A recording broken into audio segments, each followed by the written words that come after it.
Good evening. Good evening and welcome working group members and members of the public to our 7th Mid-City Communities Plan Update Working Group Meeting. My name is Morgan Ruby and I'm a senior planner in the City Planning Department and will be help facilitating this working group meeting tonight. This meeting is being recorded and that is to support anyone who cannot join us tonight and would like to follow along. It will be posted on our project website following the meeting. Here is our agenda for the evening. We will start with an introduction and general update with a brief pause for questions and clarifications by the working group members. Then city staff will be presenting in two parts. First, we will focus on the Phase 2 public engagement summary and pause for 20 minutes for a chance for our working group members to reflect, share their thoughts, and ask any questions. Next, we will present on the mobility networks and corridors with another 20-minute pause for a working group discussion. Afterwards, we will then take public comments for the remaining 25 minutes of the meeting, and we will conclude this meeting promptly at 8 p.m. Now moving on to today's presenters from the City Planning Department. I introduced myself already, and we also are joined today by Selena Sanchez from Community Planning, and we have Maureen Gardner and Phil Trump from Mobility Team. Working behind the scenes tonight, we also have Aparna and Mauricio, and we have other staff available online to address any questions. So now for a general update and overview of the Mid-City Community Plan update. So we have our working group members here tonight who are all residents of Mid-City, representing all different areas. They were brought on through an application process, which is available on our project website. Their role as working group members is as follows: to be involved in the plan update from start to finish, review project materials related to public engagement, research, and technical studies, suggest ideas that could be included in the plan update, and provide feedback on proposals related to the plan update. I'll also add a request for all of us in this meeting, which is to listen to each other and to the public, because we are seeking to create a dynamic update for a very diverse community, and we want to be collective about our approach and hear everyone's point of view. So some meeting logistics. Another reminder that this meeting is being recorded and will be posted online following the meeting. For our working group members online, during the discussion portions, please use the raise hand function so that we know you would like to speak and we will call on you. For members of the public online, please also use the raise hand function during the public comment period near the end of the meeting, and Aparna will grant you access to unmute yourself. Folks online can also use the chat function to share written questions or comments throughout the meeting, and we will try to answer them during the public comment period if time allows. If we do not have time to answer all of the questions and comments, we will include responses in our meeting summary following the meeting. Please observe the way we want to hold space together tonight with this list of meeting agreements. We want to interact respectfully with project staff, working group members, and members of the community. Stay concise to create time for as many voices as possible, both in the room and online. And we want to consider the diverse needs and goals of the Mid-City communities and work to provide inclusive input and resources to share relevant on-topic perspectives and information. And we want to maintain a welcoming and inclusive environment that values all perspectives. So for those new to the plan update process, Mid-City is a large planning area made up of 4 communities: City Heights, Eastern Area, Kensington, Talmadge, and Normal Heights. Within these communities, there are 24 neighborhoods, and about 10% of the city population lives in Mid-City. The city is updating the community plan to help shape the future of the Mid-City for the next 20 to 30 years. The current plan was last adopted in 1998, and a lot has changed since then. The primary goals for this plan update are to address regional growth and housing needs, understand community needs, and enhance quality of life, evaluate infrastructure demand, and reduce environmental impact. We are now in Phase 3, and the first draft of the Mid-City Plan is anticipated this spring, 2026. Overall, the plan update is scheduled to be a 3-year process. This graphic shows how community feedback and analysis helps to inform the draft community plan. All of the published documents displayed here and the ongoing technical analyses are helping to inform the draft plan. Community feedback and technical analyses are integral to better understanding the past, present, and future to inform the draft community plan. Public input was incorporated into each of the plan update documents listed here. The additional technical analyses that are being prepared relate to environmental, parks and public facilities, economic, land use and urban design, and mobility networks and corridors. Before moving on to the first part of the presentation, I want to pause here and see if there are any questions or clarifications related to the general update from the working group members.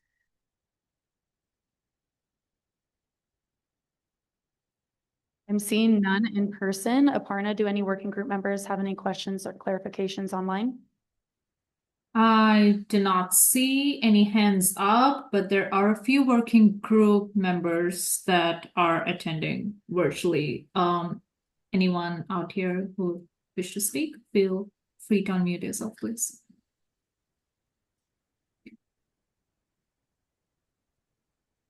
Nope, none as of now. Back over to you, Morgan. Thanks, Aparna. All right, I'll hand it over to Selena to present an overview of the Phase 2 Public Engagement Summary.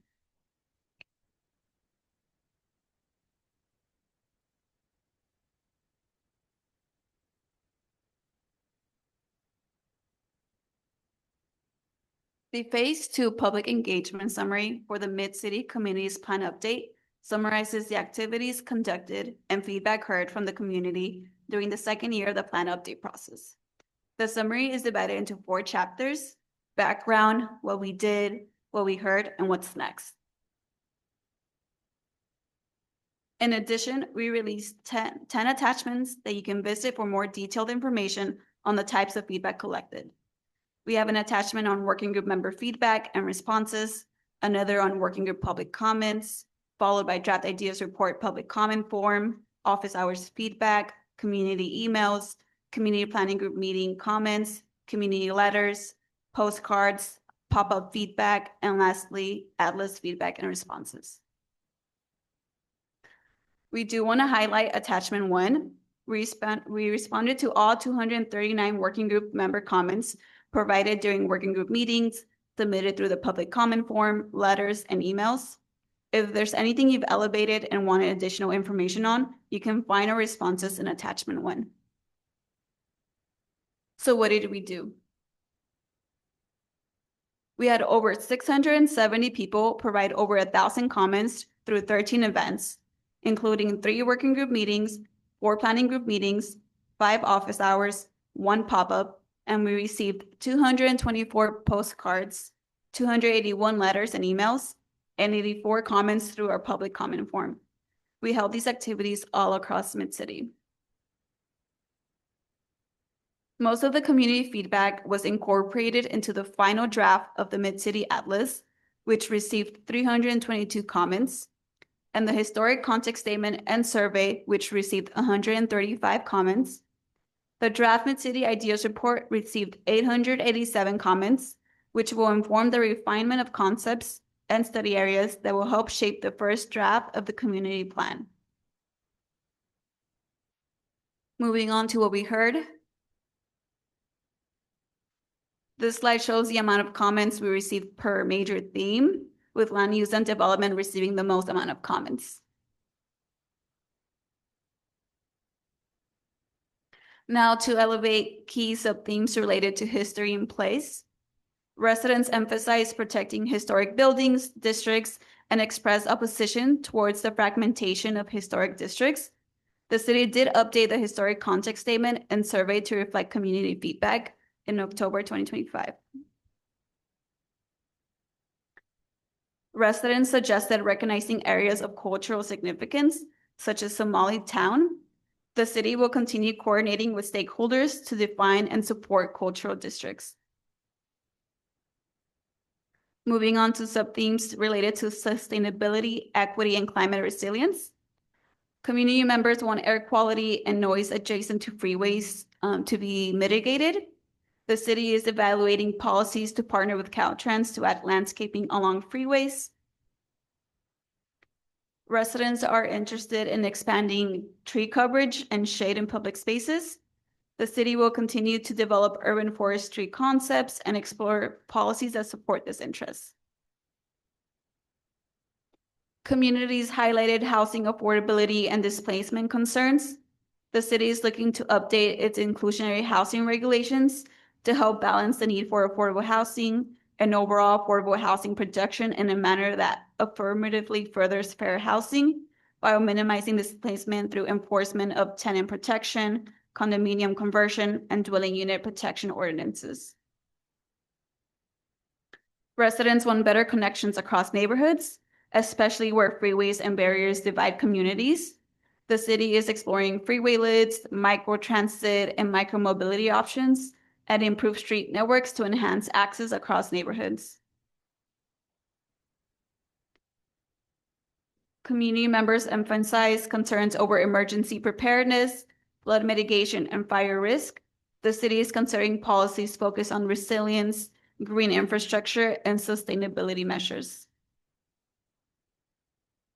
Residents suggested more community gardens, and more open spaces to support food access. The city is exploring policies to support the use of public land for urban agriculture and is considering community garden locations in the draft community plan. Next, we have sub-themes related to land use and development. But first, a quick recap from feedback reported during their last working group meeting. Based off the 5 land use concepts presented in the draft ideas report, the working group members ranked their top 3 concepts, with concept 2 receiving the highest ranking. Concept 2 focuses on adding density to transit villages, corridors, and neighborhoods, and considers fair housing. Concept 4, which focuses on distributed growth, was tied for second place with concept 5, which only focuses density along transit centers and corridors. Comments reflected competing views for land use concepts. There is support for corridor-focused growth. There's also concerns over preserving neighborhood character with density. Again, land use concept 2 was ranked as the top choice by the Mid-City Working Group. However, the city did receive more than 220 unsolicited postcards in support of land use concept 5. The city will be creating a more detailed land use map with additional analysis that will be released with a draft community plan. There were many site-specific land use recommendations, and the city is assessing their potential feasibility through a more detailed analysis. Comments focus on supporting local businesses and maintaining neighborhood-serving commercial spaces. The city is exploring policies for retaining small businesses and increasing employment uses and opportunities. Residents support active ground floor uses while they discourage others, like recycling centers and storage facilities along major corridors. We are evaluating potential land use designations that discourage auto-centric uses and policies that support more pedestrian-friendly uses. Residents support new neighborhood corner stores and preserving larger stores, and we are exploring land use designations that would allow for neighborhood stores. Community members supported accessory dwelling unit reform, and on July 2025, the City Council did adopt amendments to the city's accessory dwelling unit and junior accessory dwelling unit regulations, including minimum and maximum sizes, unit limits, and more. Updates were also made to the accessory dwelling unit density bonus program to limit the maximum number of units allowed based on parcel sizes. Next, we have sub-themes related to mobility. Residents want safer streets with traffic calming measures, protected bike lanes, and improved pedestrian amenities. The city is exploring policies and routes that will improve and expand walking and bicycling within the community. Residents want slip lanes removed, and the city is considering improvements to the biking and walking environment. Community feedback focused on parking, included concerns over limited supply, neighborhood impacts, and concerns for small businesses. The city is evaluating curb management and parking strategies, as well as potential public-private partnerships with shared parking arrangements to balance growth with parking supply. Residents expressed support for new transit options like the Purple Line, along with questions about timing and feasibility. The city is coordinating with SANDAG and other agencies to advance long-term transit improvements. And we do include these projects in the community plan to ensure they remain part of the city's planned network and can stay eligible for future fundings as opportunities arise. Comments were submitted regarding the planning, routing, frequency, and placement of bus stops. The city will continue working with transit agencies to optimize bus operations and improve rider experience. Community members highlighted bike and pedestrian safety concerns and connectivity barriers caused by freeways. The city is coordinating with Caltrans to ensure bicycle and pedestrian enhancements during project design and planning efforts. And we are exploring policies to encourage pedestrian bridges and improve crossing designs. Community members support bike, scooter shares, and safer connections to transit. The city is considering policies that support micromobility infrastructure to strengthen first and last mile connectivity. Next, we have sub-themes related to urban design. Residents have mixed feedback on proposed study area concepts, and we are exploring refining the preliminary ideas, as well as including additional study areas.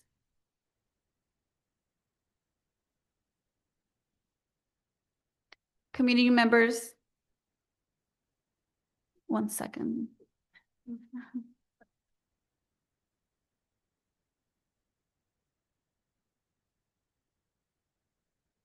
Yeah, I was just continuing. Community members support new pasels, pedestrian plazas, and activated transit centers. The city will refine policies and strategies to support placemaking in key neighborhoods and corridor locations. There were many comments on the Choya's Triangle vision. Feedback reflected support the global village as a model for equitable development, safety concerns about extending Leah Street, and interest in better connections to surrounding green spaces and civic areas. And the city is evaluating the Choya's Triangle area as part of this plan update. Community members support new building types and increase ownership opportunities. The city is exploring opportunities for small-scale neighborhood homes to meet the needs of San Diego families, including expanding home ownership opportunities as part of the Home for All of Us initiative. Lastly, we have sub-themes related to parks, public facilities, and open space. Residents support new parks, trails, and public facilities like a larger library in Kentau, Aquatic Center, and Azalea Park. There were also concerns about the proposed aquatic center in Sunshine Berardini Park, feasibility concerns over the South Choya's Recreation Center. Future aquatic centers are being evaluated at the South Choya's and Sunshine Berardini Parks. The Sunshine Berardini Park General Development Plan would need to be amended before a project is proposed. The city is exploring a new recreation center at South Choya's Park, along with additional park amenities. More refined park concepts will be explored in the draft community plan. Residents expressed mixed support for the flexibility of joint use parks. There are sites identified as future joint use parks, and the city is evaluating their feasibility with the San Diego Unified School District. Community members support more green corridors that run north and south between parks and open spaces like Choya's Creek and that connect communities. The city is evaluating park access through green corridors and reassessing the whole network to better expand throughout Mid-City. Residents raised concerns about park maintenance, lighting, and safety. Ongoing maintenance and operations of city parks are collectively managed through the city's park maintenance programs. However, the city continues to prioritize public safety and streetlight repairs as part of its ongoing infrastructure investments. Finally, what comes next after gathering all the feedback received up until this point? We've had over 3,000 people provide over 9,300 comments through 98 events, 2 online surveys, emails, a public comment form, letters, and postcards. And we are moving on to phase 3 of the community plan update process, where we will analyze all the feedback collected and use it to refine proposals and concepts to inform our first draft of the Mid-City Communities Plan is scheduled for release in spring 2026. We will move on to working group feedback, and to begin discussion, you can consider the questions posted on the slides. On the slide, any themes, priorities, or issues you want to emphasize or elevate? Are there any responses or follow-ups you would like us to expand on? Anything you would like to clarified about the next steps or upcoming phases? And I will now transfer it over to Morgan and Aparna to facilitate. Thanks, Selena. We'll now pause again for a 20-minute working group discussion. Would anyone in the room like to kick us off?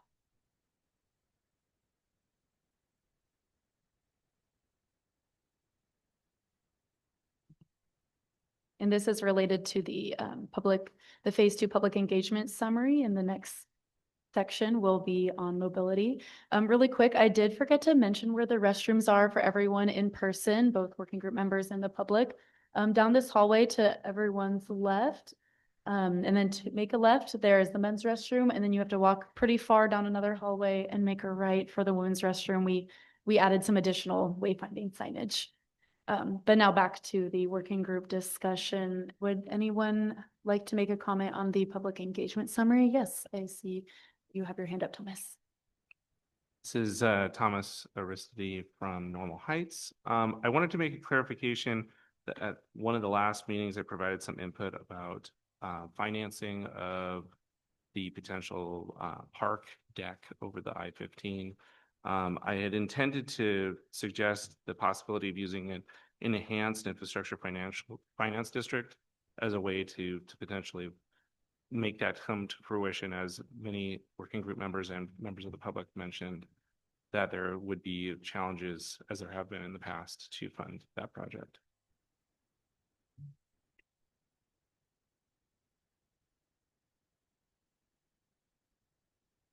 Thank you. Alex, would you like to build upon that? Yeah, thanks for the comment. I think the enhanced financing district, I know the city's exploring for other locations like Midway Rising. So it is something that we can definitely look into. Thanks. Thank you. Any other working group members in the room? Yeah, Nam, go ahead. This is Nam Nguyen from City Heights. One comment that I received from a resident and also a member of the City Heights Area Planning Committee has been concerns regarding parking. One of the proposals being floated around has been the charging of parking meters on Sundays, and then the potential for paid residential permits. The concern brought up by the CHAPC member was that these permits were going to be these parking meters and the permits were going to be disruptive to residents in regards to both the disruption to normally free parking on Sundays, and then also for the payment of residential permits would be a burden onto a under-resourced and lower socioeconomic region. And so the suggestion would be preferred to improve transit, mobility, and potentially the investment into shared parking structures in the City Heights area.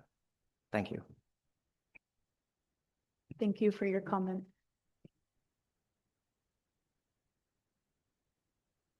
Yes, Di, we would like to hear from you. Hi, Di Spittle, representative of Talmadge.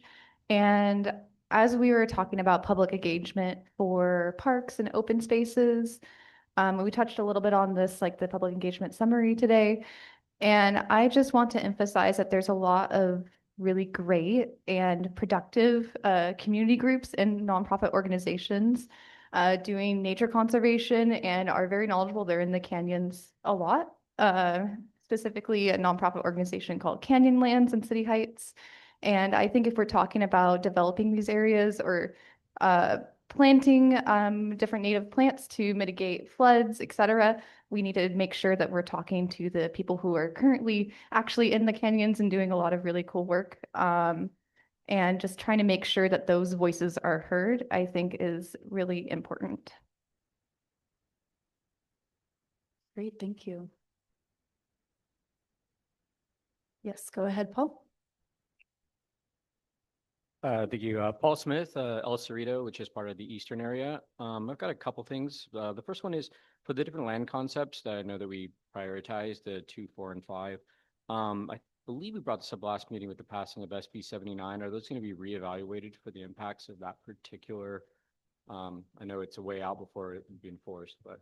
Yeah, so I think at the last meeting, we let folks know that the Governor Newsom had signed SB 79 as in early October, I think, and our last meeting was October 29th. So we're still waiting for Sandag to publish the impact area. It's the responsibility of our regional planning agency to do that. That's in the language. So we're still waiting on that. But from what we've heard through our discussions, that only trolley stops would qualify. So that would minimize the impact for Mid-City, as in bus rapid routes here on Elkhorn Boulevard or down south from here would not qualify according to the informal discussion, right? But it's not official until they've published the map, and and there's some talk about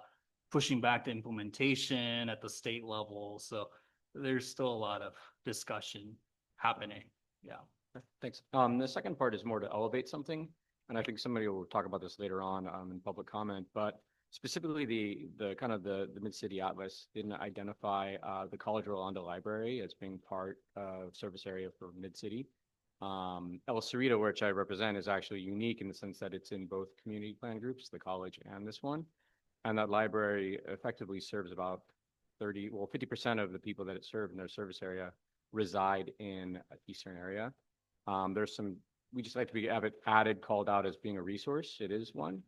Many of the resources that exist in Mid-City are considered in the community plan group for college, so it should probably go both ways. And then there are some, deficiencies that with that particular location that are kind of important that should be addressed for, the future use of that particular library. Thank you. Thank you. And I do expect we'll be hearing a bit more about that in public comment. Thanks. All right, David Modi, go ahead. David Modi from Kensington and Talmadge. I just want to point out that concept plan 2 concentrates development where our park resources are the weakest. And in the past week, I've just learned that Council Policy 800-14 and its implementation specifically actually masks the needs of high need communities, because those communities projects don't even advance out of the Park and Rec department for scoring by engineering and capital projects. So there's a built-in system to hide our need from decision makers. So not only would concept plan to densify us the most, but there's no recourse, no recovery from our near zero park space. Great, thank you for your comment. And we will be definitely diving deeper into land use in the next meeting and have a draft plan ready. All right, if there aren't any other in-person comments about the phase 2 public engagement summary, or maybe they pop up, I'll check back in. I'll pass it over to you, Aparna, to see if any working group members online had any comments or thoughts about the feedback incorporated into the phase 2 public engagement summary. Thank you, Selena and Morgan. I see Lisa's hand is raised. Lisa, feel free to unmute yourself, please. Hi, Lisa Stone from Kensington. Can you hear me okay? All good? On slide 23 on the land use concept, you had 220 unsolicited comments or feedbacks or postcards from the public. My question is, what do you intend to do about that? I don't find that to be insignificant. The 220 people took the time to write to you to say that they support concept 5? And how does that weigh the decision and changing potentially to concept 5? What are you doing about that? So, as Lisa commented, we did receive 224 postcards supporting land use concept 5, which is transit centers and corridors. It's just basically a concept of changing the land use just along the corridors and main kind of centers. So we've highlighted that in the engagement summary 2. And as we delve into a more detailed land use analysis, we will, look into some of the potential recommendations in the land use concept 5. But ultimately, we're moving forward with the land use concept 2, at least as the initial exercise for the land use map that will be published with the draft plan in late spring. However, at that time, there could be additional, edits, or it's an iterative process. So if there's additional community concerns or recommendations, and that land use map could change further. So that's kind of where we're at right now. Yeah, so as a follow-up to that, I don't think you should disregard 200 people commenting to you. And I think that that should weigh in on any decision you make. I understand you said you might tweak it, and especially if you get additional public feedback, but you got a lot of public feedback, Alex. 200 postcards is not insignificant. So I really don't think you should ignore them and just move forward and pretend that that didn't happen. Yeah, so we're definitely not ignoring it. We're, about those comments.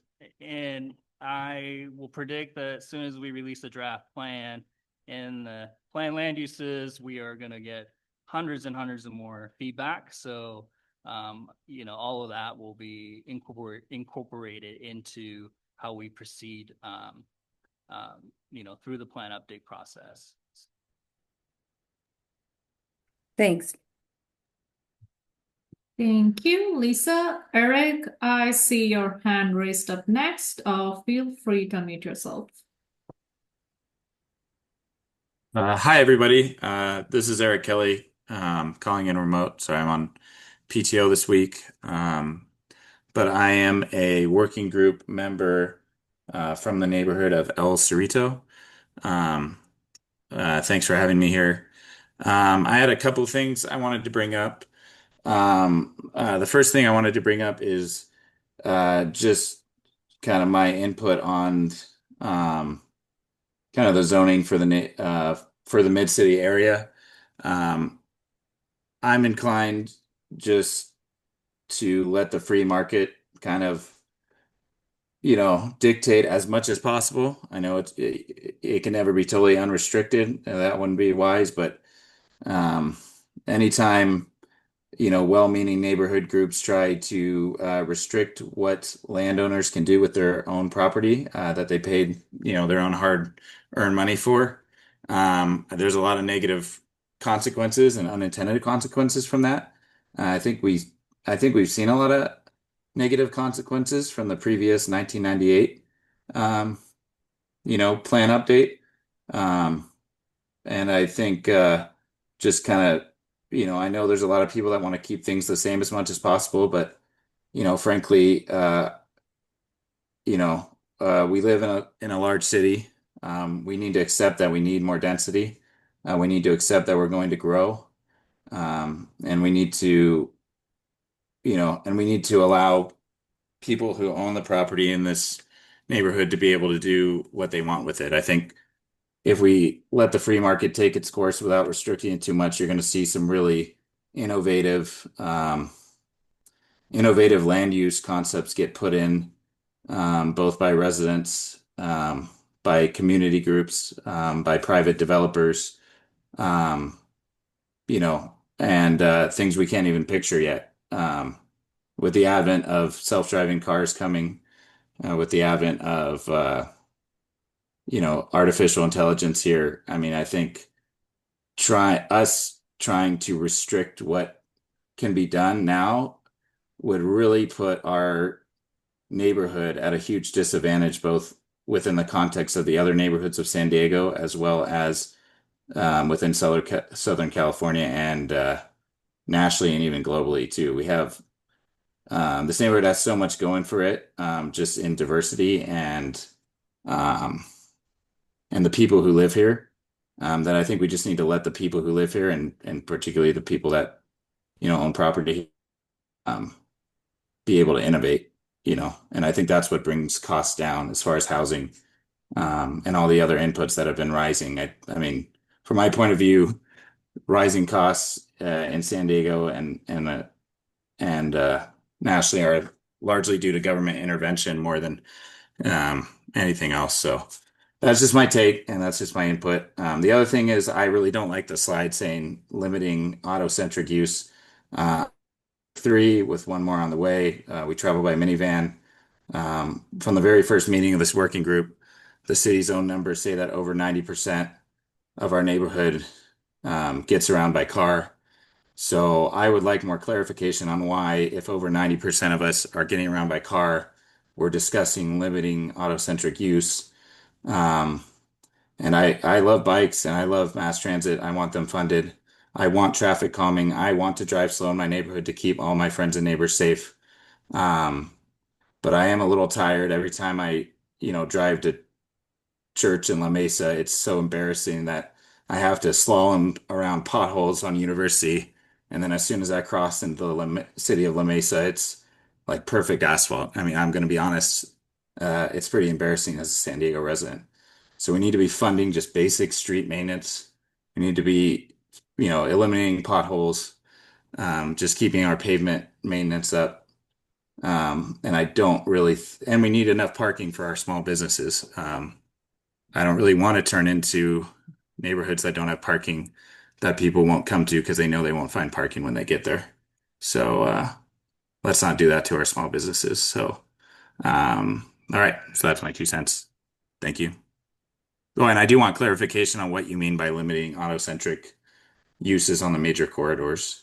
I'm fine if that just means no used car lots and whatnot, but if it means like we're trying to stop people from driving and change their lifestyle, I'm very much opposed to that, and I don't think that's the place of a city government to be doing. Yeah, so Yeah. thanks for your comment, Eric. Alex Frost, project manager. So yeah, we received a lot of comments from folks that are concerned about undesirable uses, land uses. So like the used car lots, just the parking lot, auto mechanics, in some of our major commercial corridors. So also like recycling centers and self-storage was another use that people really disliked along the corridors. So those liquor store was another thing that popped up. So there's a combination of things, but for auto-oriented uses, yeah, it's like the used car lots and mechanics and other car repair, storage kind of uses is what we were referring to. Thanks. Okay, I agree with that. I just asked that you would change that slide to say that instead of just using the vague term of auto-centric uses, which I think is intentionally vague language. It doesn't really mean anything. So just let's just maybe change that slide to call a spade a spade. Okay, and that goes for some other slides too. I think maybe a little less bureaucratic language and a little less clarity would be appreciated, especially as we move forward towards the more final plan update. All right. Thank you. Thank you, Eric. I do not see any more raised hands here, but working group members who would like to provide further comments, please feel free to unmute yourselves. Okay, no more comments. Back over to you, Morgan. Thanks, Aparna, and thank you everyone online for your feedback. This concludes the working group discussion portion. Any leftover time does get seated to the next topic or to public comments. So finishing early does allow more discussion on other topics. So I'll pass it over to Maureen to go over the mobility portion. Thank you, Morgan. My name's Maureen Gardner. I'm a senior traffic engineer in the city planning department. And I want to just start with some context on the mobility planning where we are. We're building on past work, namely the previously released Mobility Existing Conditions Report from December 2024, the MAP Atlas from May 2025, and the Ideas Report from August 2025.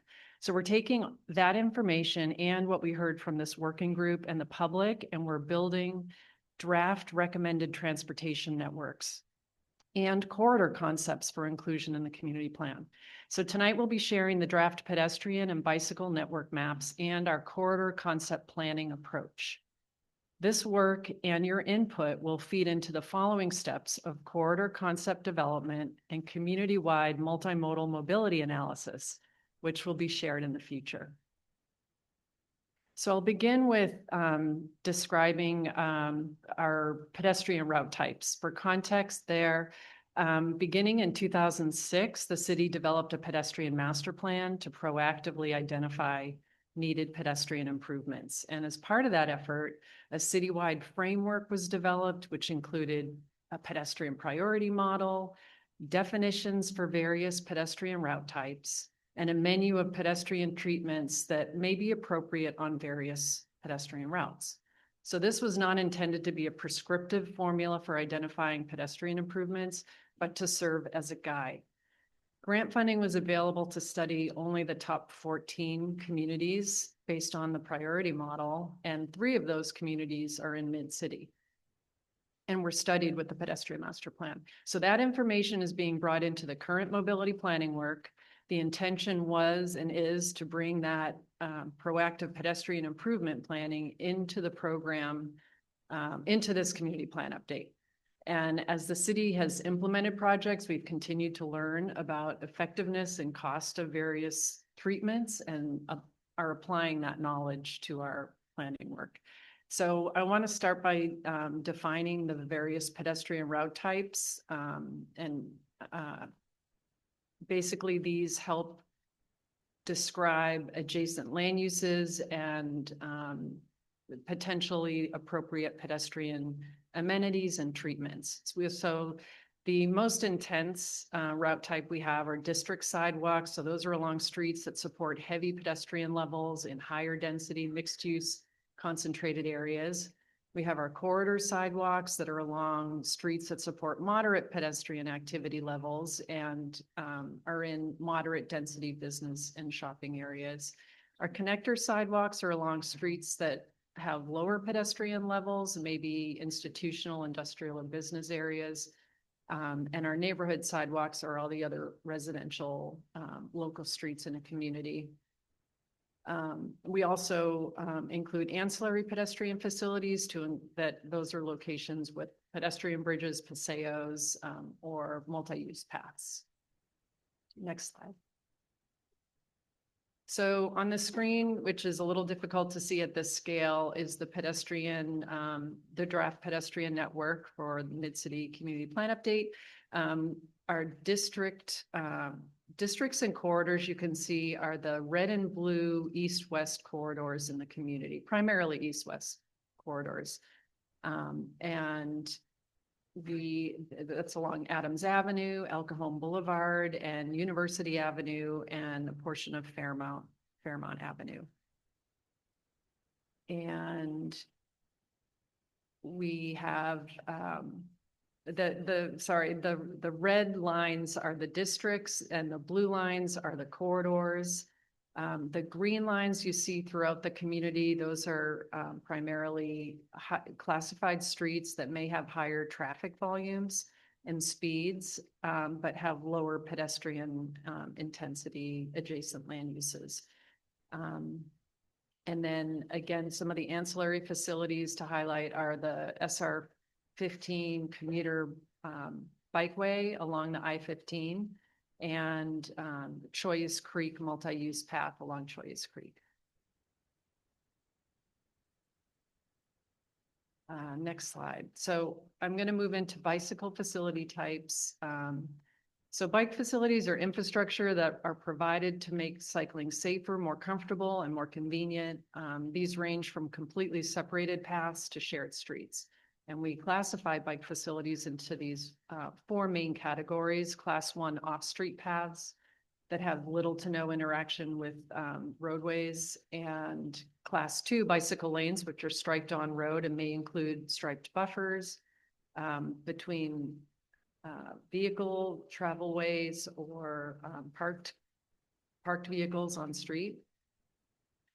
Class 3 bicycle routes are shared on street facilities with vehicles, and Class 4 separated bikeways are usually on street or adjacent to the street with an element of vertical separation incorporated from traveling vehicles, which may include curbs or flexible delineators.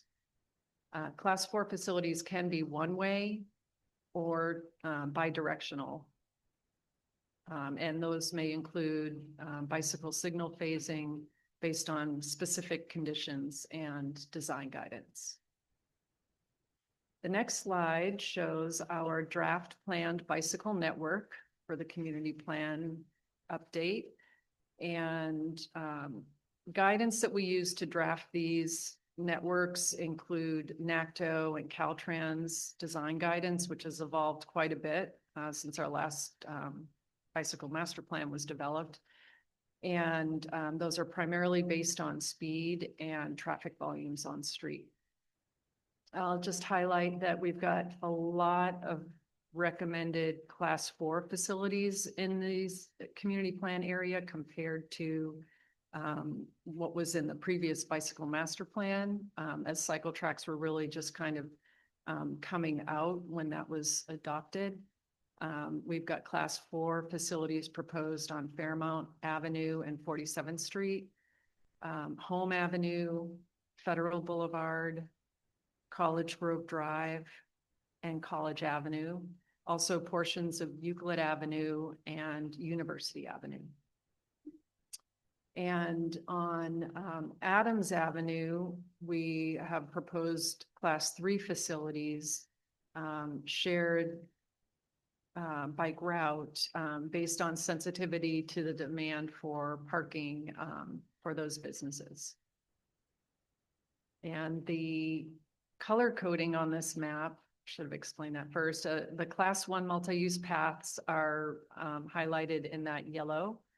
We have Class 2 bike lanes in blue, Class 3 bicycle routes are in green, and on this map, Class 4 separated bikeways are indicated in the purple color.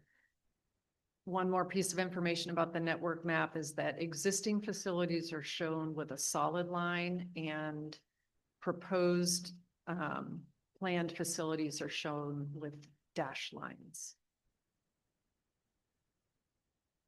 Another bicycle facility type we're proposing with this community plan update is a shared bus bike lane on El Cajon Boulevard. And bus bike lanes already exist on El Cajon Boulevard from Park Boulevard to approximately 43rd Street. They would also be used by right-turning vehicles for accessing on-street parking where it exists, and bicycles would be allowed. It's important to note that lower stress bicycle facilities are existing or planned on routes parallel to El Cajon Boulevard. So we're proposing and evaluating for bus bike lanes to continue to the city limits. And these lanes would serve, high demand bicycle routes and the rapid 215 route. Let's see. Okay, I'm going to move on to the corridor analysis that we will be conducting. This slide shows the 10 priority corridors that are being analyzed as part of the community plan update. And where we are right now is we've documented existing conditions for these corridors. We've got graphics that describe and show the right-of-way, curb-to-curb width, what kind of median is on the roadway, the sidewalk and buffer widths, as well as parking restrictions and presence of meters, transit routes and stops, as well as traffic volumes and speed limits. As an example of what's included on each of these graphics, which have been posted to the website, you're looking at the Adams Avenue corridor graphic, and the data, oh, you will be when the slide advances, sorry. You can move that. This is clearly not able to be legible at this scale, but these have been posted to the website. We encourage you to have a look at these in detail. And each corridor is described with symbology that explains the various features that I described previously. So I just wanted to give you an idea of what these look like, what's included, and this is the data that's going to be used for the corridor analysis and planning moving forward. Links to all 10 of the corridors, existing conditions data, and cross-section images have been posted to the website. Additional graphics that are included for each corridor include, on the next slide, aerial imagery with indicating the right-of-way, as well as a perspective graphic that shows the existing cross-section on each corridor for various cross-section segments. We encourage you to review the materials and let us know if you have any comments. And in addition, if you have any input on features that you would like to see included. With that, I will pass it back to Morgan for the working group discussion. Thank you, Maureen. All right, so please consider these questions at the top of this screen. I'll read them aloud as well. Are there any clarifications or aspects you would like us to expand on? Are there any comments on the draft planned bicycle and pedestrian networks? And are there any comments on the features of the corridor that should be studied? So with that, I'll turn it over to any working group members that would like to start this portion of the discussion. Yes, David, go ahead. Thank you. So I have a series of questions and comments. First one is a comment. Has there been any just review of the danger that curb cuts directly onto major arterials create for pedestrians? Those are usually the most heavily traveled pedestrian sidewalks, and people exiting parking lots on heavy traffic volume streets are looking for that break in traffic to go, not looking for the pedestrians walking on the sidewalk. And do you want to answer these one by one, or do you want to answer them all at the end? Okay. Yeah, thank you for the question. That's a great point. The frequent driveway curb cuts are an issue that was identified when we developed the pedestrian master plan. And the city has somewhat limited ability to just close curb cuts on. Okay, that sort of gets to my point. I'm thinking back to the Dave's Flower Box issue, if you're familiar with that one. I'm not familiar with that. The lot had two exits and entrances, and the city wanted to close one of them for a bus stop, but they couldn't because I guess he had, rights to that.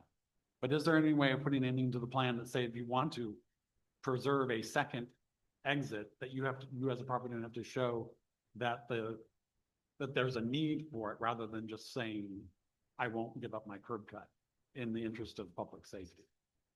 I would need to look into that in more detail, but it's a great suggestion. And I think we do try to minimize curb cuts, but in terms of exactly how to regulate that and what's, within the city's authority to do, I think we just need to do a little more research on that. And thank you. I mean, the reason I'm bringing it up is because I was almost killed at a curb cut. And I do say almost killed. Class 1 bicycle paths can be bi-directional. Can class 2 bicycle paths be bi-directional? No. Is it simply forbidden or simply something you don't do? It wouldn't be, if it's bi-directional, we would need to make it vertically separated. I am not aware of any bi-directional bike lanes that don't have a vertical separation component.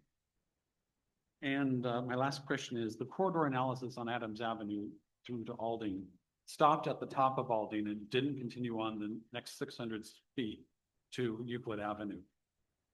As you may or may not know, that's probably one of the most contentious stretches of road in San Diego. And I've had traffic and engineers tell me that we can't do anything there because it's not in the community plan. But if we don't study it and we can't get it into this community plan, then we can never do anything about it. I was just pulling up my corridor concept map to double check that.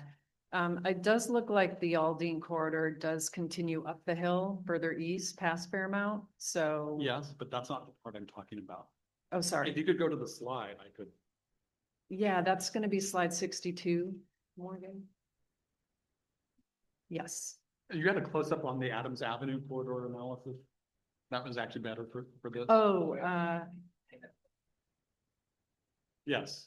So it stops there right when it hits Monroe Avenue, but the hardest part is the stretch further east for those next 2 blocks to Euclid.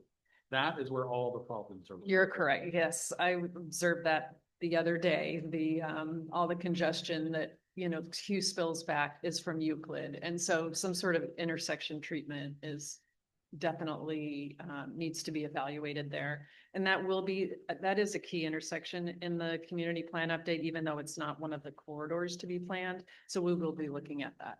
Good, because I know my entire neighborhood would be interested in its fate. Thank you. Mhm. Great, thank you, David. Emily, please go ahead. Hi, good evening. So I represent Normal Heights, and on the planning group, one thing that we have recently been very interested in is the conditions of our sidewalks. So very excited to see the pedestrian plan.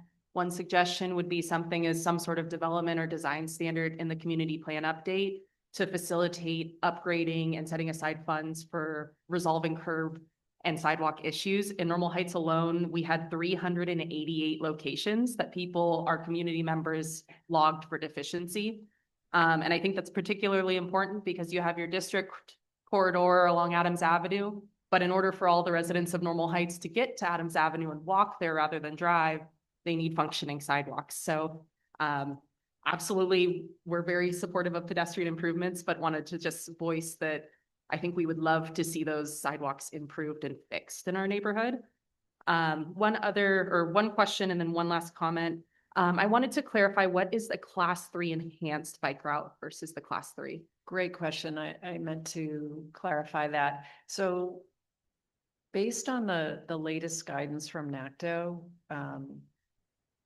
streets, basically all of the class 3s in the city of San Diego should be really enhanced class 3s, which mean you've applied some traffic calming or diversion treatments to reduce volumes and speeds to below a certain level. And so you will see that any class 3s proposed in the mid-city community plan update area are all enhanced. And, traffic calming enhancements are expensive. So that's not to say that immediately those are going to be applied on all these city streets that are now going to be designated as enhanced, but those would be part of a prioritization so that the highest priority locations could be evaluated for those treatments. Great, thank you. And then one just last suggestion on the corridor analysis. We were recently informed along Adams Avenue, I know it's going to apply on El Cajon Boulevard as well, that parking meters could be installed at any time moving forward. So I understand that's not an existing condition necessarily, but I would suggest taking that into account, particularly on those areas where we've been informed that it could happen any day now. Yeah, thank you. Thank you for your comments. Yes, Nam, on to you. This is Nam Nguyen from City Heights. In regards to the pedestrian corridor, pedestrian design, along particularly the district and corridor pedestrian areas, is there any thought to the building code or building design to require setbacks to an overhang, to allow for overhangs to potentially expand the availability, the width of the sidewalk, to create something akin to arcades, to expand the ability to have a wider sidewalk, particularly along the corridor and district areas? That's a great question. So In terms of just from, I'll kind of focus on a mobility planning kind of answer. And with redevelop, unless there's some other sort of development regulations associated with street segments in the community, the city would default to the street design manual when determining what improvements a developer needs to make. And our street design manual has been undergoing a significant update in recent years. And I believe it's still in a draft form right now, but those recommended parkway widths are much more generous than what was present on a lot of streets previously. So I think that's the answer from if the street design manual is used to review for parkway widths, we would default to that based on the street classification. And then I'm not sure if we have any other sort of urban design recommendations at this point in mid-city related to additional sort of greenways or wider sidewalks. Everything is draft and being developed. There's nothing I think we can say tonight that would dictate that, but that is something we're looking at, and stay tuned for our draft plan that will be released shortly. And just to add, the street design manual, the draft is up and out for public review, so we can get you a copy of that. Just if you want to look at all the different parkway widths based on roadway classification, that's how it's organized.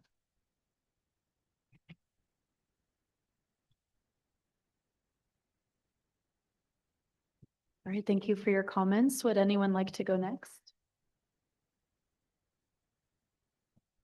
Randy, sorry, did I go first and then Randy?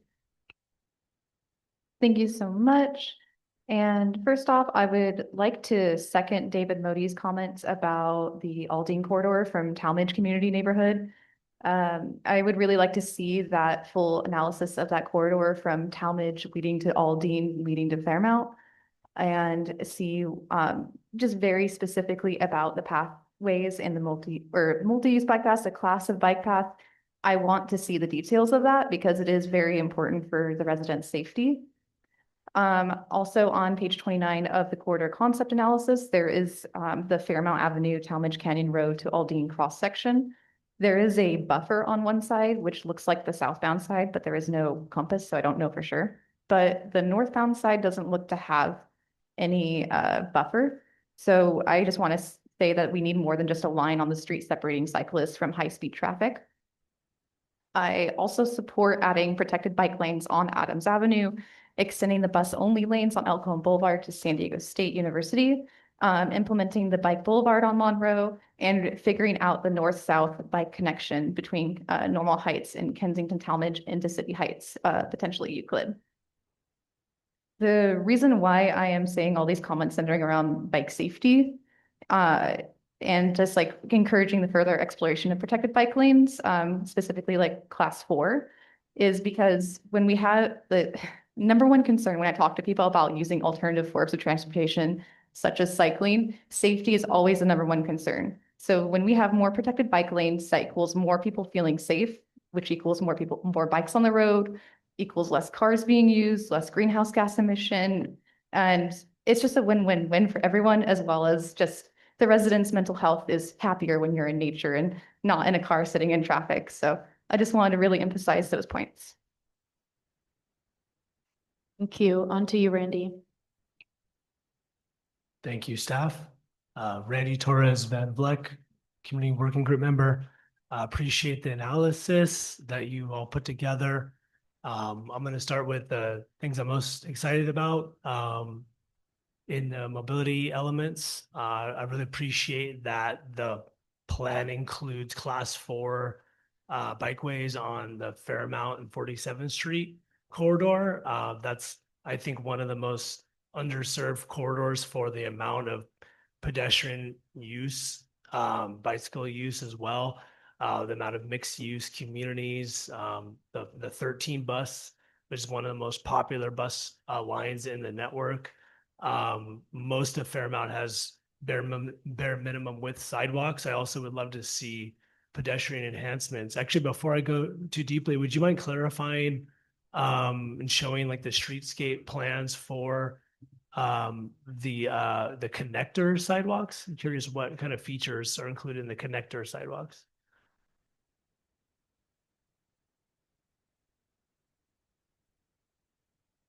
So the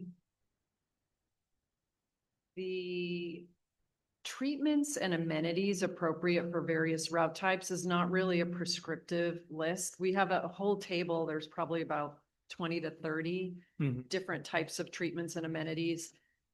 It's more like indicative of what might be more appropriate on a higher intensity pedestrian location than lower intensity. So corridor, sorry, did you say connector or corridor?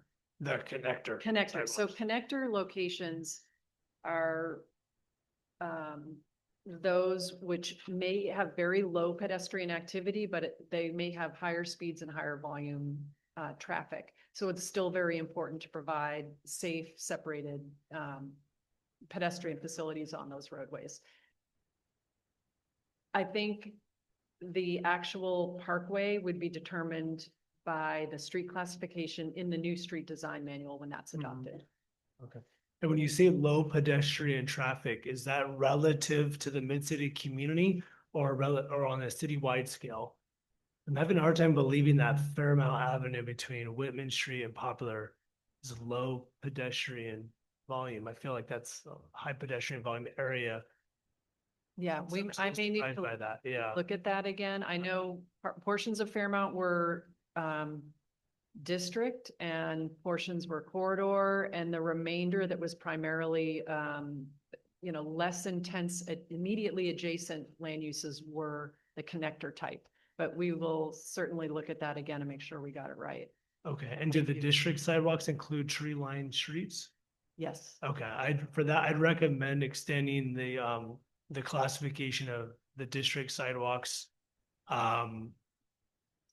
further south on Fairmount Avenue to match with the land use concept to densities, which are going to be medium densities along Fairmount all the way down to the thorn tree. So I'd like to see pedestrian lined sidewalks. Tree lined sidewalks on Fairmount if we could. Thank you for that clarification. Just continuing on with some of the feedback. Yeah, the tree lined sidewalks, but also the class 4 are critical. That's a popular safe route to school or a route to school that's not safe. It needs to be. Appreciate that Euclid is a class 4 near the creek. I know it's not a class 4 closer to University Avenue, but I do appreciate that it's going to be a creek connecting a class 4 near City Farmers. It appears all the way to close to Southeast San Diego. Thank you for upgrading the 54th Street bike lanes to class 4. Definitely a lot of right of way out there to work with. I also support extending the bus bike lane further east to the city limits. So appreciate that. Now, some things I would like to add. If you, Maureen, did you receive the letter from the Choyas Creek watershed community groups in regards to the city of San Diego bike master plan comments? Yes, we received a lot, probably like 100-page report that outlines groundworks recommendations. Yes, we're incorporating those comments. It's a process because all of our class 1s, there are some where we don't have the alignment studies to really determine, is this more appropriate as a trail because it's in sensitive area, or could it really be a class 1 multi-use path? And we don't really have that figured out yet, but we're showing the line on a map with the intention of, that being studied further at the project level. Oh, yeah, because a lot, in addition to groundwork, many locally based organizations signed on to that, including City Heights CDC, Pana, Mundo Gardens, Bike SD, Bikes El Pueblo, Choyas Creek Coalition, the Urban Collaborative Project, Environmental Health Coalition. That's a really detailed letter, I think. So I'll just verbalize some of the additional asks from that letter that I'd like to see in this community plan if we could. A bicycle and pedestrian bridge over the 15 freeway connecting City Heights to the greater Golden Hill area. I've spoken to Caltrans about this. They're aware and they're open to it. Needs additional analysis. So that could be between Juniper and Holler Street. It could be like a similar bridge to the one in Idaho 5 in National City. In that area, we could use a class 1 connecting Federal Boulevard to Broadway to the southeastern San Diego near Market Street where the Costco is. That's something that's been in the works for years. I see a need for upgraded north-south connect improvements in this network. And that letter calls for Shimon and 42nd to be bicycle boulevards. Those are popular routes for kids as well.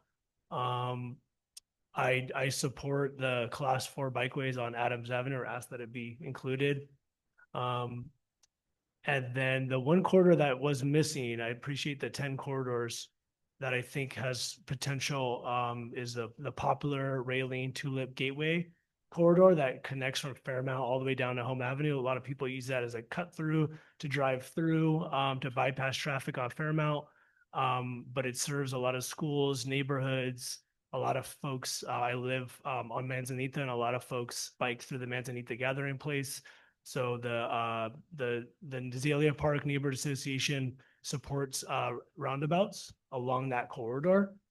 And I'd also like to see a bicycle boulevard on Manzanita that connects to the Gathering Place. And those are all my comments now. And it just generally I think it'd be great to have the city implement more bus only lanes. And shared bus bike lanes, especially on the popular corridors like Fairmount Avenue, if we could fit it there, 54th Street, definitely Oklahoma Boulevard. Thank you. Yep. Thank you for your comments. Any other working group members in the room that would like to go next? Otherwise, we'll pass it over to the online folks. Yes, I see a hand up from Paul. Just a little general comments, kind of echoing what Emily had said about sidewalk, kind of preservation. In the eastern area, there's more than a deficiency in sidewalks. There's sidewalks literally aren't there in a lot of neighborhoods. We went to a home the other day where the sidewalk actually ended halfway through her front yard. So I hope that, the plan for and it's great that all the corridors in the different districts and all that, but the actual neighborhoods are very deficient in Eastern. Regarding the bicycle, I really like especially some of the class 3s are going to be enhanced. We bike very often and it does make a difference. So I'm glad to see that. Already excited about what's been done on University Avenue to, help it be more bikeable. Look forward to that over, all the way extending to La Mesa. So I like what I'm seeing here. I definitely agree with what you were saying about some of the north-south corridors being deficient, especially if you're especially by going over the Gateway area. I don't even know how to do that without, I don't know, it going way out of your way. So I agree with that. So thank you. Great, thank you. Yes, Thomas, go ahead. This is Thomas from Normal Heights again. I would echo some of what Randy said. I really appreciate his sort of in-depth response and notes on the different routes. I do want to also note that recent California building code has caused a requirement of mature tree canopies having to be 10 feet from a structure. So for corridor analysis, where trees are proposed within the right-of-way, if you have an 80-foot right-of-way, you have to have 10 feet from buildings that are at a 0 lot line, which would be your commercial districts. So you're going to be very squeezed for street trees, which is a huge push by many of the community members for shading, for cooling, for goals of that nature for the community plan as well. I was wondering if one that's been looked at and considered in both existing and proposed. Yeah, I can speak to that. I think for the implementation of like 10-foot from, like as you're mentioning the quantifiable things, I think this is more of a long range planning document. So we're just seeing right now what corridors could support additional shaded tree canopy coverage, so we don't get into the exact locations of tree placement at this level. But let me know if I misunderstood the question. Yeah, sorry, I understand the planning document side of this, but if you're creating a, let's say, a street section, whether it be the city's standard design guide, if you're limiting your right of way and you're talking about density increases where you have zero lot line building, you cannot include the trees on the street. Period. You don't have the space. Yes, thank you for that comment. I think we need to take this back and see, what the city's approach is going to be related to addressing that. Because you're right, it's basically a conflict with any street trees on any business corridor. So I don't have an answer, but we will look further into it. Thank you, and thanks, Maureen. All right, other comments in the room before we move to online? All right, Aparna, I'm going to hand it over to you for any working group members online. Thank you, Morgan. Virtual working group members, if you wish to provide feedback on the mobility section, please unmute yourselves. No. This is Eric. Sorry, is someone else talking or? Go ahead, Eric. Oh, okay. I really like what I'm seeing in the mobility plan. One thing I just wanted to state about where I think we should be focusing our limited resources. I think we all need to understand the city has limited resources right now, financially. I think we should be focused on trying to better connect our neighborhood to Mission Valley. Mission Valley has a huge increase in density that's gone in. Savita Park is just a gorgeous park. The new park by the Snapdragon Stadium, that River Walk Park there by the Snapdragon Stadium, super nice. I drive to those parks. I love to be able to access them, riding down with my kids on a bike. I do think so. I prefer to put money into connecting us down the hill to Mission Valley versus, maybe, I would love a green corridor along Choice. But if we have to choose, if it's limited resources, then I would choose infrastructure to get us better connected to Mission Valley.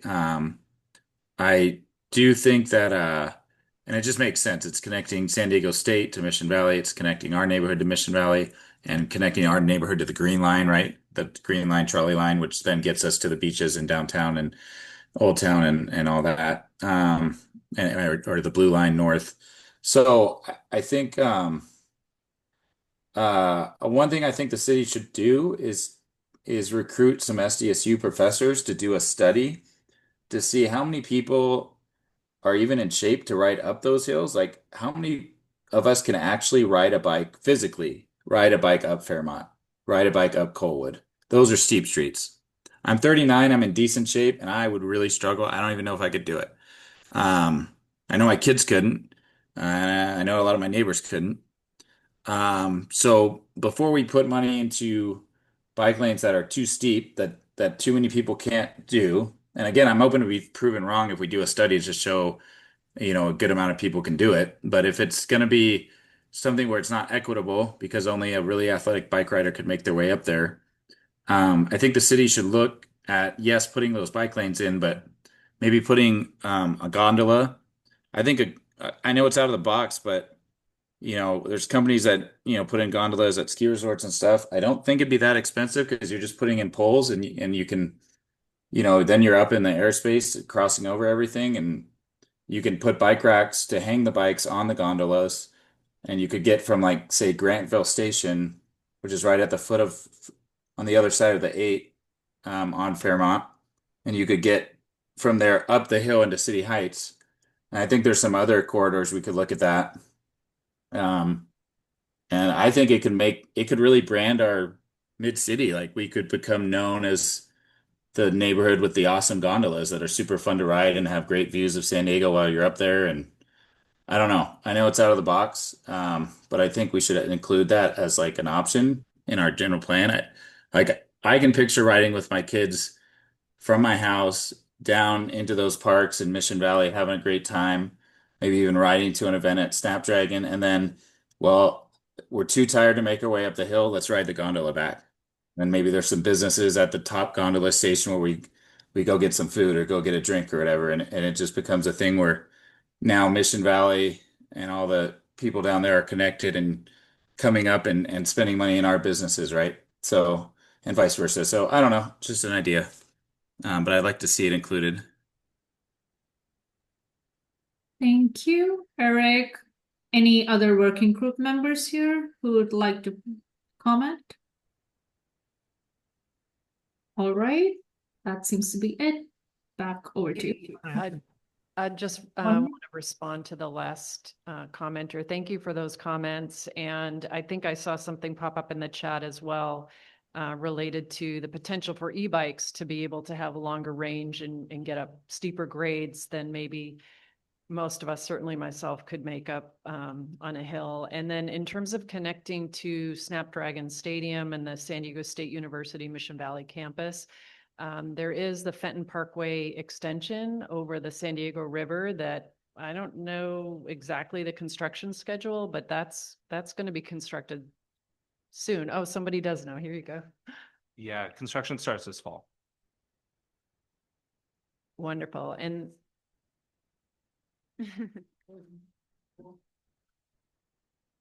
that connection is going to include cycle track, so there will be pedestrian and bicycle access.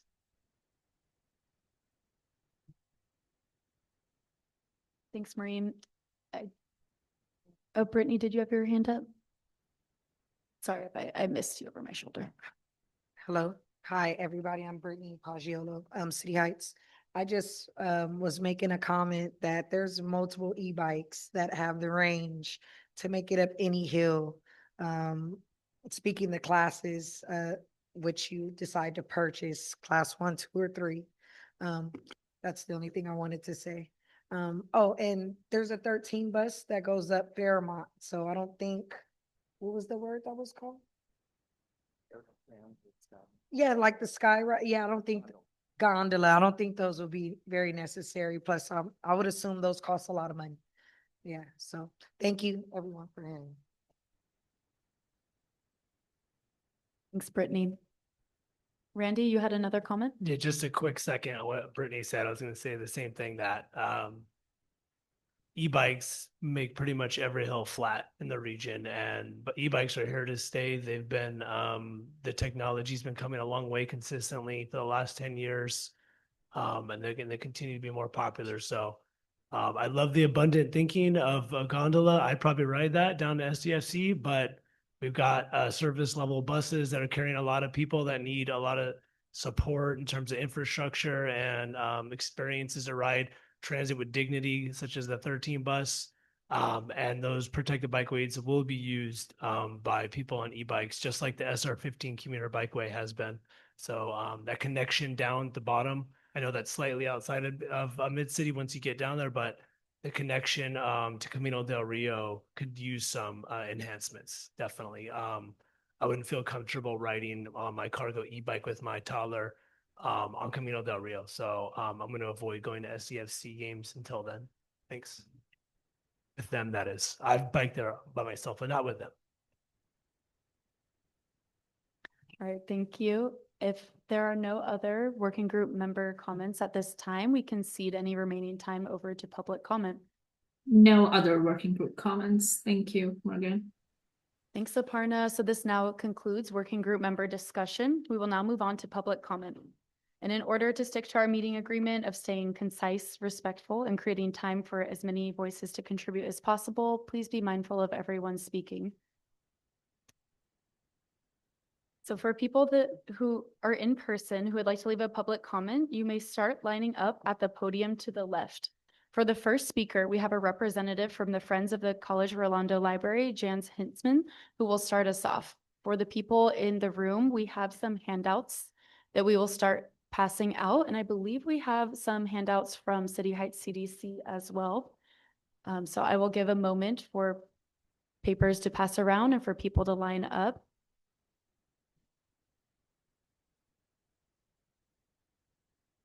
And I believe we'll be able to allow everyone to have 1 minute to speak. For those who are in the room who may not want to speak, you can fill out a comment card and your written input will be on the record.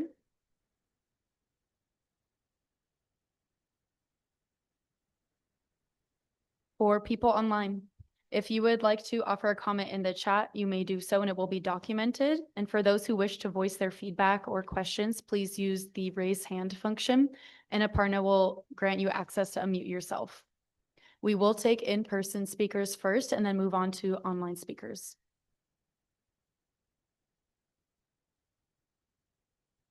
We are also going to be trying out a countdown tool so that everyone can see their time that they have remaining as they speak. Bear with us as it is our first time using it. So 1 moment while we set that up.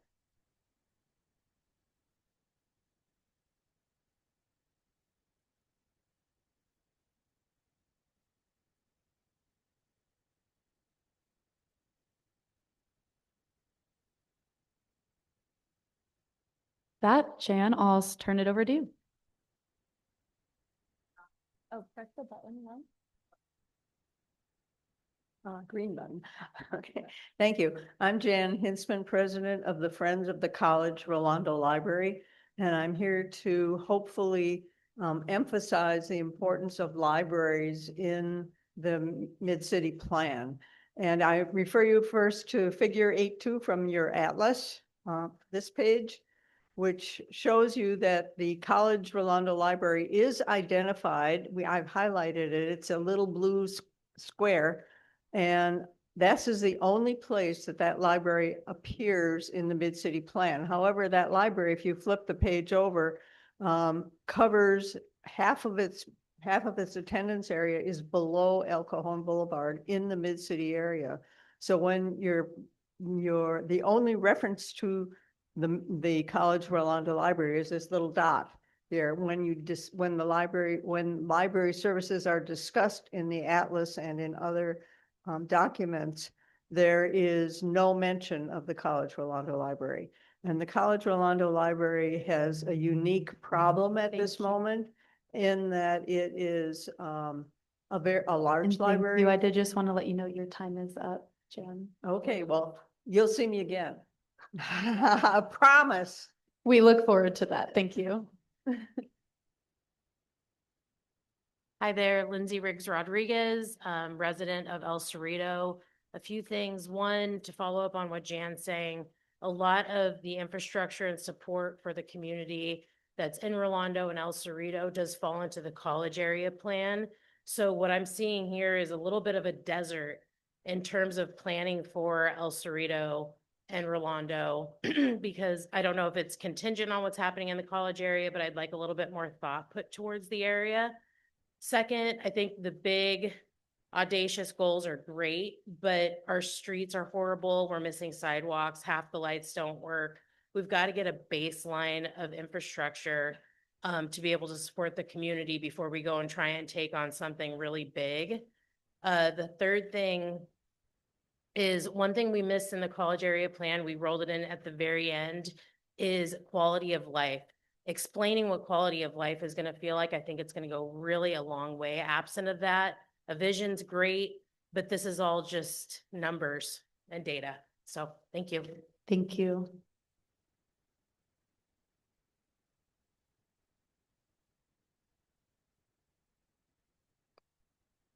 Hello, my name is Maria Cortez, and I'm a resident of City Heights for 55 years now, and I am with the City Heights Development Corporation. I am here representing the SR 15 Transportation Equity and Affordable Housing Task Force, or TAEA, which is a multi-generational City Heights resident group. We submitted a letter on behalf of TAEA to this group last summer asking for stronger anti-displacement measures, transit and multimodal infrastructure improvements, increased density, parks and open spaces, and cultural preservation. We are glad to see that the community also called for many of these things as found in public engagement summary, including seeing alignment with land use concept 2 and 4 as 2 of the preferred alternatives. However, we ask that the city and this working group take these asks seriously. We are not asking for the city to start from scratch. They are clear examples of other time is community up. plan Thank you. updates and displacements. But I'd like to say thank you for inviting us here. Thank you. Thank you. Hi, my name is Jack Moyle. I'm a resident of Talmadge neighborhood. I'd like to just show my support for Class 4 protected bikeways. But what I really want to focus on is parks, specifically in the Talmadge area. I know Dave Modi has talked in your working groups probably about this, but the only parks in Talmadge currently are a traffic circle. I do not consider that, a place to bring children or, it's not a gathering spot at all, right in the middle of traffic. I also want to bring up some issues with Ward Canyon Park. On the east side, on 40th Street, there is no ramp access between Madison and Adams. So that severely limits people with disabilities, strollers, rollers to access that park from the east side. And then there's no direct crosswalk on the north side across Adams. You have to cross the off-ramp and on-ramp to 15 north and south to access that park, or go all the way down to Maddie Restaurant, where there was a flashing light, but it was broken after the flooding. So if we could look into that. Thank you. Thank you. Thanks. My name is Maddie Tyson, and I want to express my support for the protected bike infrastructure. Being able to bike not only saves money, it also reduces parking congestion in the neighborhood. While some businesses may not realize until it's there, businesses adjacent to pedestrian and bike infrastructure benefit. They get more business and are more successful than those that don't have it. I live in Talmadge, and I want to support the many areas in this plan that expand protected bike facilities and would dramatically improve safety and our ability to enjoy. This includes improved north-south connectivity across the region and protected Class 4 bike lanes on both Cajon and Adams. Having lost my dad to a car while he was biking here in San Diego, I can confidently say that these types of changes make a difference.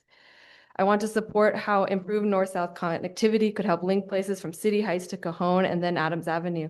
Many places, especially on Cajon and also between neighborhoods, can feel difficult or dangerous to access without a car. Protected bike lanes on Adams and Cajon would be an enormous help. Cajon especially will not feel safe for biking unless it has a Class 4 bike lane. Thank you. Thank you, Smokey. Good evening. My name is Ian Hembry. I am associated with the San Diego County Bicycle Coalition. I want to say thanks to the staff for the presentation and the amazing plan. The abundance of Class 4 separated bikeways in the plan is good to see. However, there is an obvious missing link in the plan, that's Adams Avenue. The NACDO guidance was mentioned, but if you refer to the NACDO guidance for the level of traffic that you see on Adams, you will see that it recommends Class 4 separated bikeways. These are bikeways that kids and seniors feel comfortable using, the 8 to 80 age range. And I know parking loss is a concern, but how much parking would we lose with a separated bikeway on Adams? I don't think that until you do a study about it, you're not going to find out. And additionally, the current conditions on Adams, there's an understanding that parking is a concern for businesses, but the sharing on the bike lanes also means that people don't feel comfortable visiting the businesses on Adams. And so my final point, it does not exist, but thank you for your time. Thank you for your comment. Hello. So I can speak for a long time about the benefits of small, tiny pop-up parkour park things. They're multi-use that just are popped along bikeways and walkways, etc. But the main thing that I wanted to say was that the shared bike bus lanes are useless if the roads are so gross that bikes can't really easily transverse them. So on El Cajon Boulevard between Highland Avenue and 33rd Street, the road, I tried riding my bike there several times and it is gross. It is not fun. And then the way the road is there makes it so that if you have a wheelchair, you are probably stuck inside, because a lot of the going up and down on sidewalks there, the roads are just so potholed and gross that it's just useless. Thank you for your comment.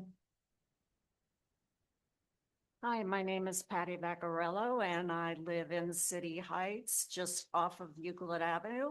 And I wanted to say, we in the community have written a wonderful plan to revitalize Euclid Avenue. It has won state awards and local awards, and it's been adopted by both the CHAPSI and the City Council. For the last 20 years, I've been asking, how do we get the pedestrian safety, the traffic calming, the better bikeable road implemented off the paper and onto the street? I've been asking, when can we design our street? And I'm very happy to say, I think it is now, because I wanted to thank staff for adding Euclid and Home Avenue for further study. I appreciate it very much. Thank you. Thank you for your comment. My name is Danielle Lehman.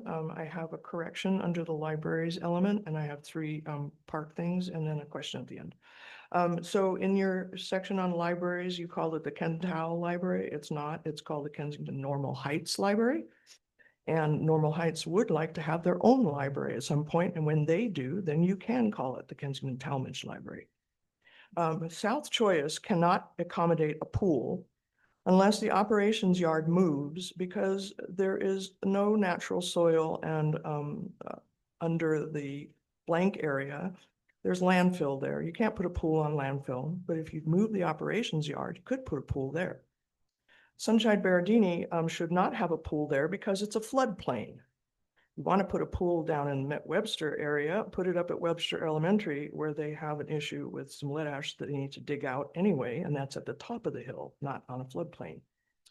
And as a possible park in Talmadge, please look at the property at 4481 Estrella Avenue. Some of our activists in the neighborhood are trying to get the city Your to buy time it. is up. Thank you so much. And I have a question for Alex later.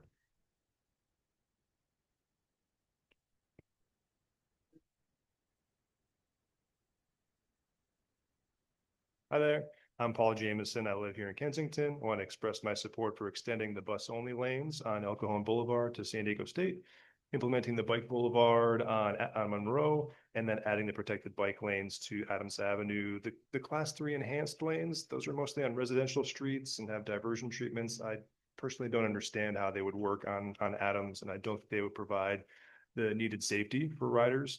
We had a lot of riders turn out to the Normal Heights Community Planning Group and express just how threatened they feel and unsafe when riding on Adams Ave. And so we need protected lanes. We've got 30th Street as a great example of where we made a compromise between parking. There's still some parking out there, but we've got protected bike lanes, and the business district is thriving. So I think we can do that same thing on Adams, and we're not going to have business calamity. Let's stop prioritizing just street parking over the safety of residents. I want to make a personal appeal to you and the engineering department about that. And let's get that mode share increased, like part of the city climate action plan goals. Thank you. Great, thank you.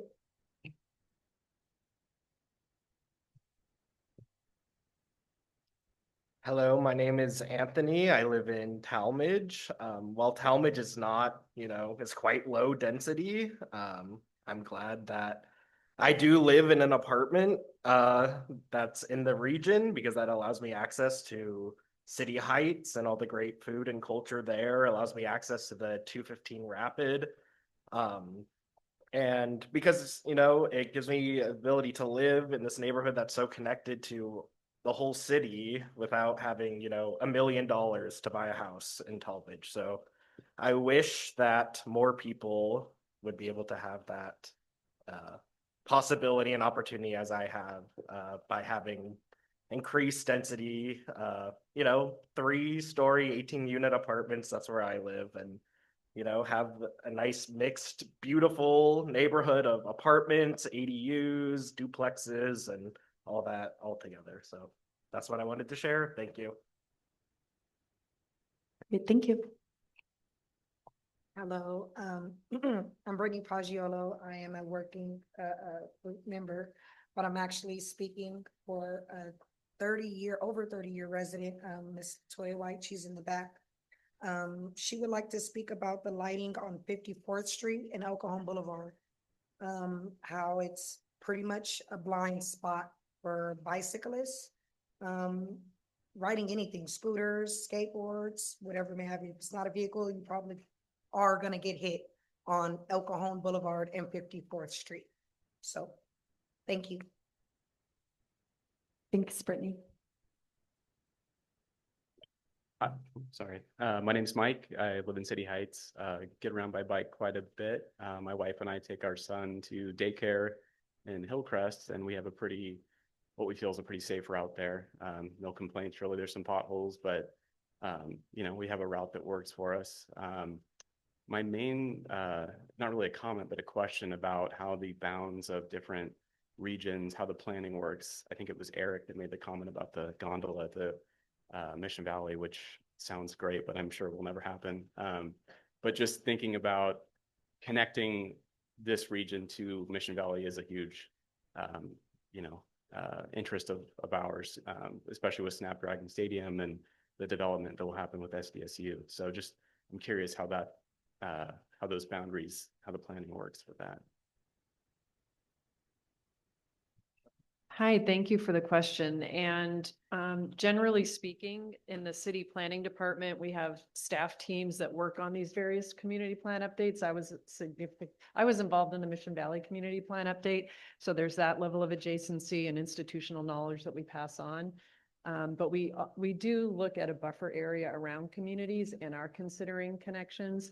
I noticed a comment in the chat. I haven't had a chance to respond to it, but there was a suggestion for another bicycle connection besides the SR15 commuter bikeway along the east side of the 15, but another one that would connect just a little further west, I think possibly up from 35th. And I'm not familiar with that. It looks like maybe a utility road, but I absolutely are taking note of those comments and we'll be looking into that.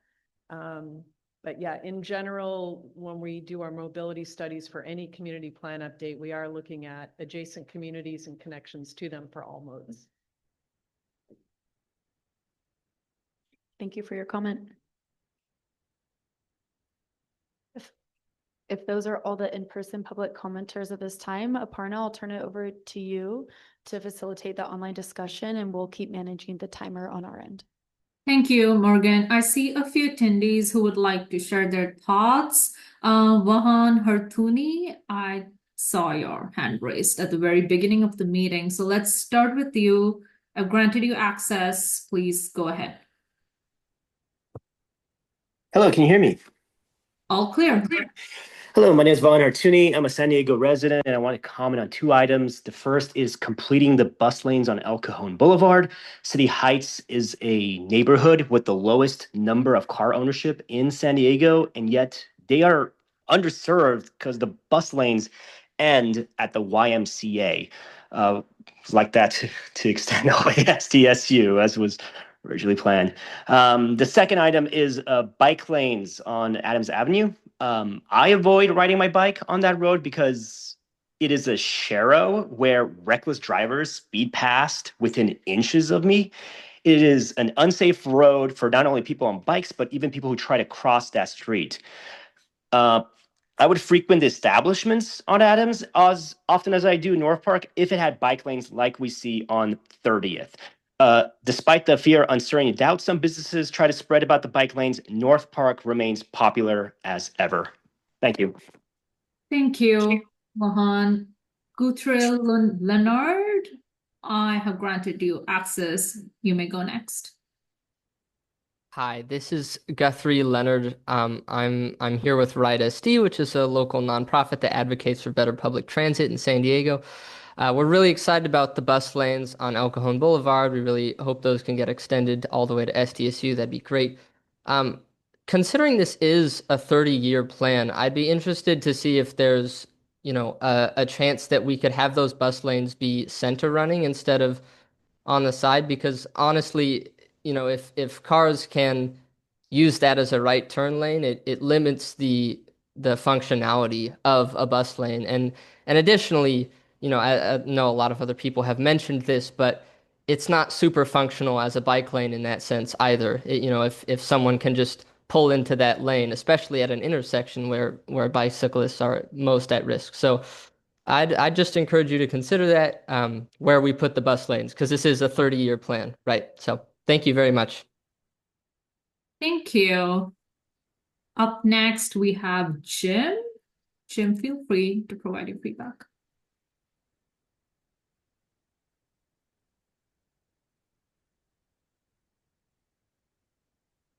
Okay. On to the next, Keela Rusher. Please go ahead with your comment. Hi, everybody. Can you hear me okay? All good. Go ahead. Wonderful. Hi, everyone. Thanks to the team at the city who have put a lot of care and effort into this vision for Mid-City, as well as the working group members who have done and guided this process. I'm really glad to see Fairmount Avenue as a focus area. Having led bike and walk audits along this corridor, I've seen for myself the importance of improved safety for all users here. I'm strongly in support of the bus and bike lanes on El Cajon being continued all the way to city limits and prioritizing the pedestrian and transit experience through Mid-City. Lastly, I think there's a huge opportunity here to make Adams Avenue a really vibrant, livable corridor. I echo those who support protected bike lanes on Adams Avenue in place of the Class 3 facilities that are currently there. I'd also love to see a bike boulevard on Monroe and robust connected Class 4 facilities the length of University Avenue to improve east-west mobility options. Thanks very much. Thank you. Jim Burrows, please go ahead. I apologize for earlier.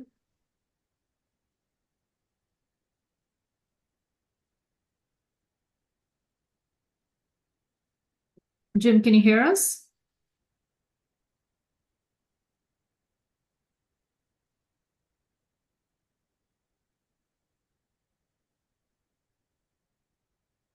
Okay. I'm going to go ahead with Kristen Mueller meanwhile and come back to Jim if he still wants to provide a comment.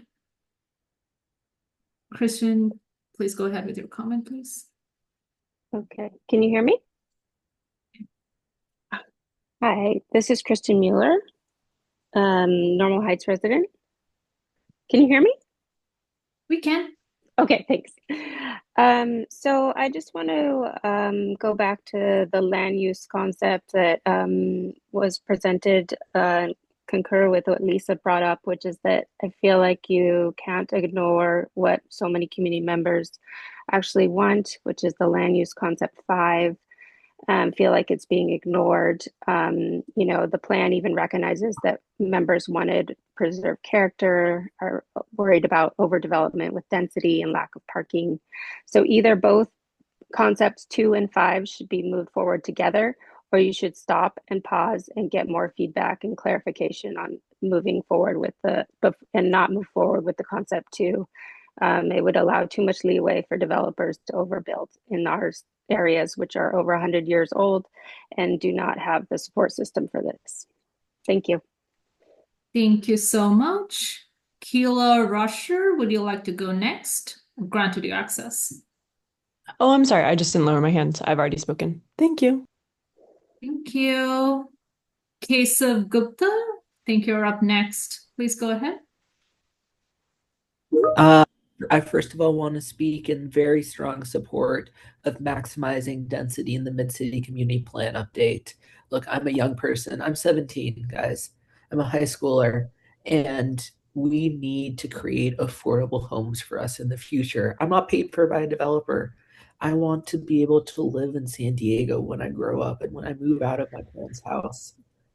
Listen, we need to maximize density across the Mid-City Community Plan area. That means that we cannot go with alternative 5, which is frankly a horrible plan that pushes density onto a few different corridors. At the same time, as part of the mobility element, we need to add protected bike lanes to Adams Avenue. I applaud the city for extending the bus only lanes on El Cajon Boulevard to SDSU, but also to implement a bike boulevard on Monroe and figure out north-south bike connections between Normal Heights, Kensington, and Talmadge into City Heights, potentially on Euclid, but also really improve transit. We need to build out more bus lanes, even more than are included in this plan. Thank you. Thank you.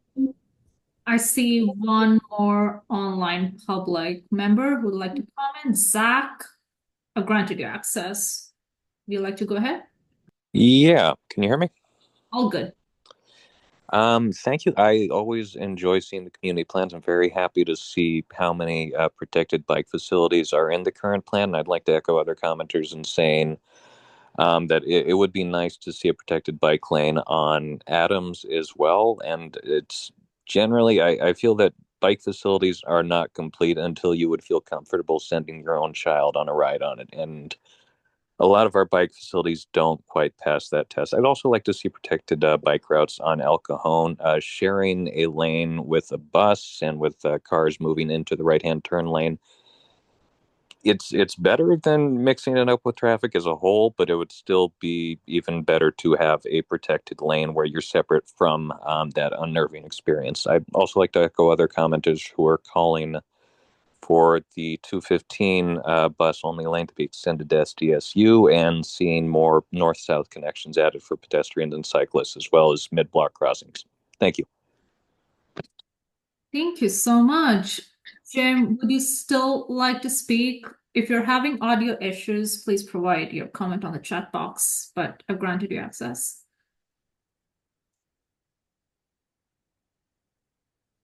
All right. No other raised hands from the public. Over to you, Morgan.